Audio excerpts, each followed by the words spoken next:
Second D-Day this past weekend. Lost and stuck in pain. I spent my childhood fantasizing about a life mate, someone who would be with me forever, someone who would be there for me come hell or high water. What I believed I discovered was that and more. She made me laugh and made me optimistic about the future. I believed I could be and achieve more than I had ever done before.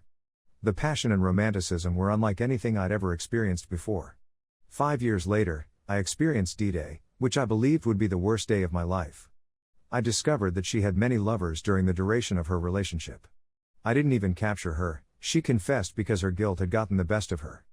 She begged pardon and vowed to do better in the future.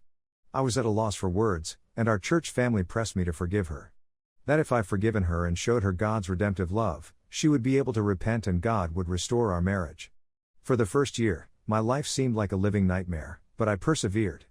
I welcomed her back into my bed, but I never used it against her, never whined about my suffering, and never attempted to make her feel worse. My priest told me that it was my responsibility as her husband to consider how she felt, how difficult it must have been to confess, and so forth, but, with a lot of patience and effort, I eventually got through. When I requested for therapy, she made me feel bad, so we had to do it all on our own.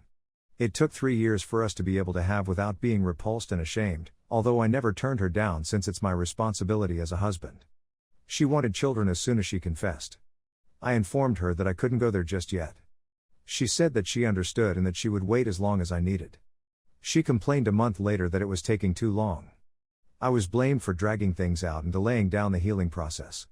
After being away for a time, I asked her directly this weekend whether she'd been cheating again. She hesitated a long time before saying yes. I inquired whether she wanted a divorce, and she responded no, she wants to work things out. She did concede, though, that she wouldn't blame me if I left her, and that I wouldn't be able to get over it anyhow. Even if I just got an hour of sleep owing to the adrenaline and discomfort in my chest, I still have to go to work and keep a straight face. I'm hardly able to function as a human being. I seldom ever weep, even the first time she confessed I only cried twice. That is not something I am proud of, it is just a truth. I've wept at least once a day since she told me. Every time I get back up and recover my breath, something comes to mind that I'll never be able to appreciate again because of her. I want to leave her, but I don't want to lose what I believed I had, even if it was never really mine. I was at a point where I didn't simply accept having children, I want them, yearn for them. And if I ever have them again, it will be with someone else. Someone with whom I have not spent the previous 11 years of my life. And I can't bear the thought of being with another person after it took me so long to trust the first time. Then the ache comes back. And I sobbed. And I lament the life I won't have. A number of my pals, one of whom went through the same situation a few years ago, have been assisting me. He continues telling me that it will hurt for a long time, but that it will get better. Logically, I acknowledge that is real, but it hurts so much that it's difficult to believe. Edit, a comprehensive update will follow shortly, but for now, I'd want to offer a few words. First and foremost, I am stunned by the outpouring of love you have all shown me. I was extremely affected by the numerous responses that were full of empathy, support, and wisdom. Second, I'd want to thank everyone for assisting me in gaining perspective. I actually thank God that we no longer have children. In addition, I have quit my church, looking for a new one. I've told my family about it, and they've been quite supportive. Update, thank you everyone so much for your support. I know it's only been a week, and I know there will be many more ups and downs, but the previous time I went through this, I never considered asking for assistance or knowing where to seek. I fought for years and kept coming back to the same area. I post a lot on here, generally when I'm completely lost in the fog and unable to handle the agony. The most remarkable part, however, is that I always got precisely what I needed, plus so much more. So, here's the latest, I foolishly attempted to assist her in reconciling once again. She revealed her real colors by refusing to make a very modest concession because it would be cruel to her coworkers to need someone to change shifts with her with just a week to prepare. She should consider herself quite fortunate to have gotten off so lightly. I was wounded and rejected, so I came to this sub and revealed all of my foolishness, pain, and weakness, and was supported, empathized with, called out on my BS, and continually given the obvious advice, she's not going to change, she doesn't care about me, and I need to go on. I called a lawyer to begin mediation, a legal method for divorce that may avoid going before a court, including a single lawyer, saves time and money if it works, with the understanding that if my STBX drags her feet in any way, I would go directly to NC, file, and serve her. I informed my friends and family, and they have all been very supportive, much above my expectations. I'm going to get through this, and I can't thank you all enough for putting me on the correct track, because my chump ass was never going to do the right thing on his own. Update 2. So, there's some good news and some negative news. First, the bad news. I was tired and stumbled a little. In a recent article, I noted that we now live many hours apart for work, and that I invited her to come visit me so that we could talk things over. When she answered no, I began calling attorneys. I spent the weekend attempting to mentally and emotionally move on, only to be surprised a few days later when she came on my door, crying and desperate to make things work. I was at a loss for words and just allowed her in. Things went horribly wrong, alternated between hysterical bonding, really ugly fighting, and pretending nothing was wrong.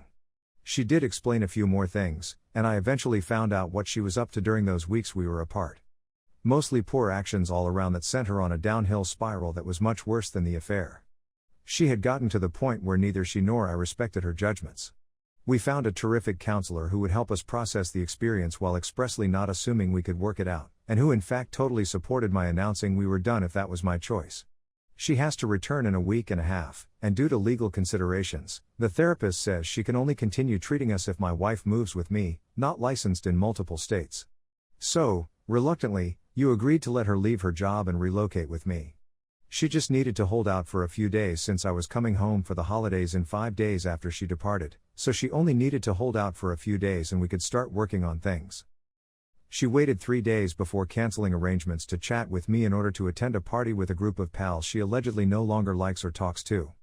She believes it's okay since she brought a person I know with her.